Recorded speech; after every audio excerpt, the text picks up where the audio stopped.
Alrighty everyone, welcome back. It is now August 1st of 2024, and there's been a lot of problems happening behind the scenes between the Walt Disney Company and Lucasfilm for several reasons. We all know that those out there like Kathleen Kennedy, leslye, headland, and Amandla Stenberg, among others, continue to defend the Acolyte at all costs like no tomorrow.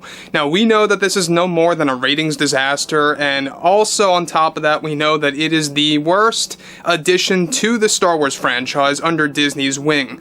This is exactly why there's been a lot of changes happening by Bob Iger, the Disney CEO, and the constant shakeup that's been happening over between the board of directors and Bob Iger. We'll talk more about that later on. This is Mike Zero. Subscribe if you're new and like this video to see future updates. You could also follow me at Mike01. I thank you also very much for the great and kind support. So as you all know, we know that the Acolyte Episode 8, also known as the finale, failed to reverse the backlash, to reverse any kind of damage that was done to the previous 7 episodes, and the cameos didn't help. I pointed this out several times, but the addition of Darth Plagueis and Yoda only made things way worse than we ever thought it could have actually gone into that direction. Now, what's interesting about this has a lot more to do with Amandla Stenberg attacking the fans yet again. It seems like she's very obsessed about doing this, and this is all, of course, coming in the wake of her getting fired and removed from several Lucasfilm projects connected to the Star Wars franchise. Let's get into this. Now, specifically on top of everything here, we know that Amandla Stenberg is definitely one of the insufferable, as I like to say, right up there with other actresses like Tatiana Maslany, Brie Larson, Phoebe Waller-Bridge, and many others join that list as well. But what's interesting about Stenberg is that she continues to go against the fans and is seemingly taking her anger out on the fandom based on what's been going on with her experience at Lucasfilm.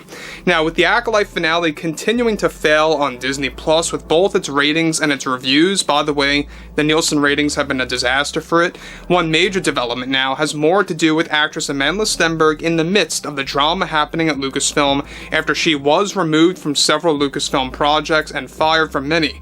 A crucial update to this situation now involves more to do with her response to the fans yet again after losing millions of dollars on a missed contract deal. Well, as an actress, and a damn well good one at that, I can promise you that now, that we have experience with 2 different fandoms. I have experience with 2 different fandoms, and I can certainly say Star Wars is the most toxic fan base I have ever dealt with in my career. I mean, looking back at the Hunger Games, when I played Rue, fans were never like this. They were respectful and charming to me, and with Star Wars, I think the biggest problem of all is that you have to deal with sexism, racism, and most often, misogyny. Because all of this, of course, is coming mainly from angered males that fall into the toxic male demographic. Now, listen, everyone keeps asking me about Season 2 and future projects, and I have no comment on that again, and I refuse to go into that conversation. But like Leslye said, the amount of fans that hold a criticism over the Acolyte are seemingly larger than we initially thought, but we can still safely agree with each other at Lucasfilm that it still falls into the minority of fans and of Disney's core customer base. I know this, and Kathy knows it very well. They researched everything thoroughly, and there is without a doubt a silent majority of fans that are unwilling to speak their mind in fear of being labeled what the fans call a shill. That just seems to be their magic word for someone they don't like that likes and defends something they are opposed to, and it's grown to be very tiresome over the years for many creators hearing that word. So guys, let me just stop here for one moment. Obviously, Amandla Stenberg does not understand the meaning of the word shill at all, but we'll talk about that in a second or two. What I really want to focus on here is how she's literally admitting that, oh, the backlash, the criticism, yeah, it's larger than we thought, but no, it's still a minority. Alright, that makes no sense, to be honest with you guys, but I think what they're trying to say is that they can't keep denying that the backlash is bigger than what they were saying just a couple of weeks ago. They had to admit something was growing there, but they are still unwilling to say it's the majority. Now, they're really kind of putting full blame on the silent majority of fans not raising their opinion and staying quiet, not really coming out of the shadows and revealing, why they like the Acolyte. There is no silent majority over the Acolyte, trust me on this. There never was a silent majority for She-Hulk either, as Tatiana Maslany spewed out a couple of weeks ago. And I think that's where Amandla Stenberg is getting this from, where Kathleen Kennedy's getting this from.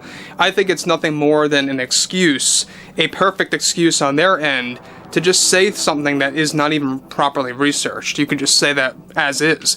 But moving on, she continues, you always have that narrative on one side that claims that our support for representation, like diversity, equity, and inclusion, is some sort of an agenda. That's complete nonsense. Many fans like to throw around the word agenda. To be quite honest, I don't even think they know what that word even means. If you mean we have a goal and an artistic vision, then sure, you can call that an agenda. But it's by no means a translation to trying to push fans away at all. What gets frustrating is that many studios listen to the toxic, loud, male fan base that falls into that minority and mistakes it as a majority sometimes, that leads to some very complex conversations and decisions between the studios and the talents, and I have already experienced that myself, and that's also something Kathy is rightfully going to address and hopefully fix eventually. So guys, there it is again, Amandla Stenberg really kind of throwing it out there that it's all about the males, it's all about the male fan base that's toxic, that is encasing themselves in this criticism. Well, there's a lot of women, and they do despise the Acolyte as well, so what do you have to say about that? That's the other side of the debate here, alright? They always like to say it's all about males, toxic males. Well, a lot of people, pretty much everyone, does not like the Acolyte series. Of course, you're going to have exceptions here and there. Some people love the show, and that's fine. If you like the show, guys, by the way, you are free to comment that below. That is welcome, because that's what we support. Everyone has a right to talk about what they like, what they dislike. That's what I like.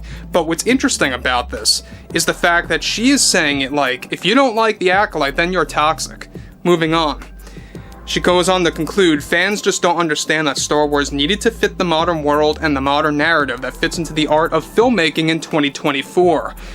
Okay, so this is why Deadpool and Wolverine is doing so well, is that they broke free from that agenda. And by the way, you can thank Ryan Reynolds and Sean Levy, Rhett Reese, and Paul Wernick for taking a stand against the Disney heads to making something truly entertaining, where barely any DEI elements or any kind of agenda-driven garbage slipped its way through into that film. Very, very minimal stuff got in there, but Ryan was able to really control that. With the Acolyte, I think that this was the most agenda-driven Star Wars project in history under Disney. There's no doubt about that. And that's why it crashed with the reviews, with the ratings, so terribly, to the point where Leslye, Kathy, and others have no choice but to defend this thing, and to either make it seem like they believe what they're saying, or they really do believe what they're saying. Hopefully it's the latter, because I think it really fits with how they, of course, have been dealing with the Star Wars franchise for over the years. They really have no clue about reality. They really have no clue about